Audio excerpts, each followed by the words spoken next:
Hello viewers, আসসালামু আলাইকুম। রাব্বি spicy কিচেনে আপনাদেরকে স্বাগতম।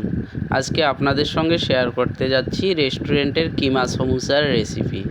এ টু জেড রেসিপিটি শেয়ার করব, না টেনে পুরো ভিডিওটি দেখতে থাকুন। বন্ধুরা, আজকের রেসিপিটি খুবই মজার হতে চলেছে, তাহলে আর দেরি কেন, চলুন দেখে নেওয়া যাক সুন্দর রেসিপিটি তৈরি করার জন্য আমি এখানে সর্বপ্রথম খামির তৈরি করে নিব। এজন্যই ময়দা নিয়েছি 10 কেজি, দিয়ে দিলাম কালো জিরা 50 গ্রাম পরিমাণ। এরপরে অ্যাড করে দিব সয়াবিন তেল। এখানে খাস্তার জন্য সয়াবিন তেল অ্যাড করেছি 300 গ্রাম পরিমাণ। দেখুন, ময়দা দিয়ে খাস্তা করে নেওয়া ছিল, সেটাকেও আমি অ্যাড করে দিলাম। মোট তেলের পরিমাণ দাঁড়ালো হাফ কেজি। লবণটা আমি আগে দিয়ে নিয়েছিলাম। কালো জিরা, লবণ এবং তেল দিয়ে ভালোভাবে ময়দাটাকে মিক্স করে নিতে হবে। ভালোভাবে মিক্স করে নেওয়া হয়ে গেলে এতে অ্যাড করে দিব পরিমাণ মতো পানি। প্রথমে অল্প পরিমাণে পানি দিয়ে ভালোভাবে মেখে নিব।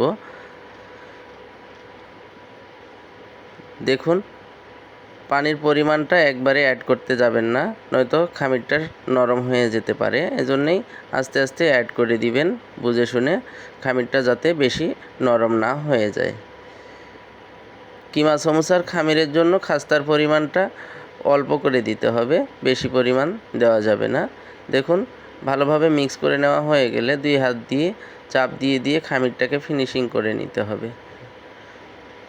দু পিঠেই ভালোভাবে ফিনিশিং করে নিতে হবে, উল্টিয়ে এরকম করে চাপ দিয়ে দিয়ে খামিরটাকে সম্পূর্ণ করে নিতে হবে। খামির দেখুন সম্পূর্ণ প্রায় হয়ে গেছে।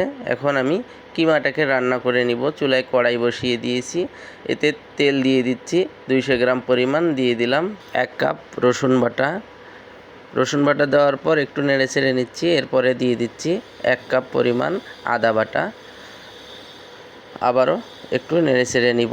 এরপরে একে একে মশলাগুলো আমি অ্যাড করব, না টেনে পুরো ভিডিওটি দেখতে থাকুন। দেখুন, এরপরে এখানে অ্যাড করে দিব স্বাদ মতো লবণ। আপনারা স্বাদ অনুযায়ী লবণ অ্যাড করে দিবেন। এরপরে কিছুক্ষণ নেড়ে চেড়ে আবারও এর মধ্যে অ্যাড করে দিব চিকেন কিমা। এখানে 2 কেজি পরিমাণ চিকেন কিমা করে নিয়েছি এবং কিমাগুলোকে ভালোভাবে গরম পানি দিয়ে ধুয়ে নিয়েছি। এই কিমাগুলোকে আমি অ্যাড করে দিলাম। এই রেসিপির জন্য আমি চিকেন কিমা অ্যাড করেছি, আপনারা চাইলে বিফ কিমা এবং মাটন কিমাও অ্যাড করতে পারেন। দেখুন, কিমা দেওয়ার পর ভালোভাবে নেড়েচেড়ে এর মধ্যে অ্যাড করে দিচ্ছি সামান্য পরিমাণ পানি দেওয়ার পর আবারও কিছুক্ষণ নেড়েচেড়ে এর মধ্যে উপকরণ অ্যাড করব। বন্ধুরা, রেস্টুরেন্টের সুন্দর একটি রেসিপি আপনাদের সঙ্গে শেয়ার করতেছি। ভিডিওটি যদি ভালো লেগে থাকে অবশ্যই একটি লাইক দিয়ে দিবেন। এরপরে এখানে অ্যাড করে দিচ্ছি হলুদ গুঁড়ো। এখানে 3 চামচ পরিমাণ হলুদ গুঁড়ো অ্যাড করলাম। এরপরে একটু নেড়েচেড়ে নিয়ে আবারও এর মধ্যে অ্যাড করে দিচ্ছি মরিচ গুঁড়ো অ্যাড করে দিচ্ছি 4 চামচ পরিমাণ। হলুদ এবং মরিচ দেওয়ার পর আবারও নেড়েচেড়ে নিব। মশলাটাকে ভালোভাবে ভুনা করে নিতে হবে। দেখুন, কিমার সঙ্গে মশলাগুলো নেড়েচেড়ে যখন ভুনা করা হয়ে যাবে, এর মধ্যে অ্যাড করে দিব জিরার গুঁড়া। দেখুন, জিরার গুঁড়া দিয়ে দিলাম 1 চামচ এবং ধনিয়ার গুঁড়া দিয়ে দিলাম 1 চামচ এবং এর মধ্যে অ্যাড করে দিব গরম মশলার গুঁড়া 1 চামচ। দেখুন, গরম মশলার গুঁড়া 1 চামচ অ্যাড করে দিয়ে নেড়েচেড়ে ভালো করে কিমাটাকে ভুনা করে নিতে হবে। দেখুন, যতক্ষণ পর্যন্ত পানিগুলো শুকিয়ে ভালোভাবে ভুনা না হয়ে যায় ততক্ষণ পর্যন্ত নেড়েচেড়ে নিতে হবে। দেখুন, ভুনা করে নেওয়া প্রায় সম্পূর্ণ হয়ে গেছে। এখন এর মধ্যে অ্যাড করে দিব পেঁয়াজ কেটে নিয়েছিলাম আমি আগেই 3 কেজি পরিমাণ কুচি করে কেটে নিয়েছি পেঁয়াজগুলোকে, সেগুলো অ্যাড করে দিলাম। 2 কেজি চিকেন কিমার সঙ্গে 3 কেজি পেঁয়াজ কুচি আমি অ্যাড করলাম। করার পর ভালোভাবে নেড়ে চেড়ে নিতে হবে। এ সময় খেয়াল রাখতে হবে পেঁয়াজটা পরিপূর্ণ যেন গলে না যায়, হালকা সিদ্ধ হলেই এটাকে আবারও কিছু গুঁড়া মশলা দিয়ে আমি কিমাটাকে নামিয়ে নিব। দেখুন, 2 থেকে 3 মিনিট কিমার সঙ্গে পেঁয়াজগুলোকে একটু ঝলসিয়ে নিব এভাবে নেড়েচেড়ে। দেখুন, নেড়েচেড়ে নিচ্ছি। এর মধ্যে আবারও সামান্য পরিমাণ লবণ অ্যাড করে দিলাম। যেহেতু আমি এখানে 3 কেজি পেঁয়াজ অ্যাড করছি, স্বাদ অনুযায়ী লবণ অ্যাড করে দিলাম। এরপরে দিয়ে দিলাম এখানে গরম মশলার গুঁড়া 3 চামচ পরিমাণ। এখানে 3 চামচ পরিমাণ গরম মশলার গুঁড়া অ্যাড করলাম। গরম মশলার গুঁড়া দেওয়ার পর 1 মিনিটের মতো নেড়েচেড়ে কিমাটাকে নামিয়ে নিতে হবে। আর বন্ধুরা, 3 চামচ পরিমাণ গরম মশলার গুঁড়া আমি এখানে অ্যাড করেছি। রেস্টুরেন্টে এই গরম মশলা কিভাবে আমরা তৈরি করি তার A to Z ভিডিও আমার চ্যানেলে দেওয়া আছে, গরম মশলার রেসিপি। আপনারা চাইলে সেটা দেখে নিতে পারেন এবং ডিসক্রিপশন বক্সে এর লিঙ্ক দিয়ে দিব। দেখুন, কিমা রান্না সম্পূর্ণ হয়ে গেছে। এখন খামিরগুলোকে ছোট ছোট সাইজে কেটে নিয়েছি এবং গোল করে বেলে নিচ্ছি। এরপরে কিমাগুলোকে মাঝামাঝি রেখে এরকম সমুচা বানানোর ডাইস প্লাস্টিকের কিনতেই পাওয়া যায় বাজারে। আপনারা এটা দিয়ে সমুচার শেপ তৈরি করে নেবেন। দেখুন, গোল করে বেলে নেওয়ার পর সামান্য পরিমাণ পানি লাগিয়ে নিতে হবে সাইডগুলোতে, এতে করে সমুচাগুলো ভালোভাবে সিল করা যাবে। দেখুন, একে একে সেমভাবে সমুচাগুলোকে আমরা তৈরি করে নিব, তারপরে ভেজে নেওয়ার পালা।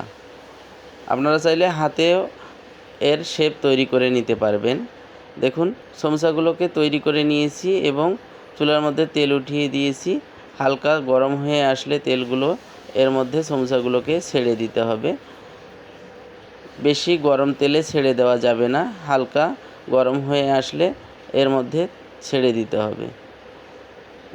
দেওয়ার পর চুলার আঁচটাকে হালকা ও লোয়ের মাঝামাঝি রাখতে হবে, মিডিয়াম আঁচে সমুচাগুলোকে ভেজে নিতে হবে। দেখুন, একে একে সমুচাগুলোকে ছেড়ে দিচ্ছি এবং উল্টিয়ে নিচ্ছি একটু পর পর, যতক্ষণ পর্যন্ত বাদামি কালার হয়ে না আসবে ততক্ষণ পর্যন্ত নেড়ে ছেড়ে উল্টিয়ে দিতে হবে। দেখুন, একটু পর পর উল্টিয়ে দিতে হবে, দু পিঠেই ভালোভাবে যেন বাদামি কালার হয়ে আসে। দেখুন, আস্তে আস্তে কালার চেঞ্জ হয়ে আসতেছে। সমুচাগুলো আমার ভেজে নেওয়া সম্পূর্ণ হয়ে গেছে। এগুলোকে এখন আমি উঠিয়ে নিব। উঠিয়ে দেখিয়ে দিচ্ছি কত সুন্দর হয়েছে আজকের আমার এই কিমা সমুচার রেসিপিটি। রেস্টুরেন্টের A to Z রেসিপিটি আপনাদের সঙ্গে শেয়ার করলাম। দেখুন কত সুন্দর হয়েছে আজকের আমার এই কিমা সমুচার রেসিপিটি।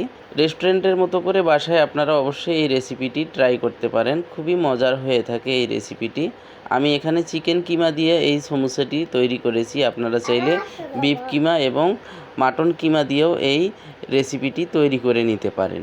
সুন্দর এই রেসিপিটি A to Z শেয়ার করলাম, কেমন হলো অবশ্যই কমেন্ট করে জানাবেন। রেস্টুরেন্ট কিংবা বাসার যে কোনো নতুন রেসিপি পাওয়ার জন্য আমার চ্যানেলটিকে লাইক ও সাবস্ক্রাইব করবেন এবং বেল বাটনটি অল করে রাখবেন নিত্য নতুন ভিডিও সবার আগে পাওয়ার জন্য। ভালো থাকবেন, সুস্থ থাকবেন। আবারও দেখা হবে রেস্টুরেন্ট কিংবা বাসার নতুন কোনো এক রেসিপি নিয়ে। আসসালামু আলাইকুম ওয়া রাহমাতুল্লাহি ওয়া বারাকাতুহু।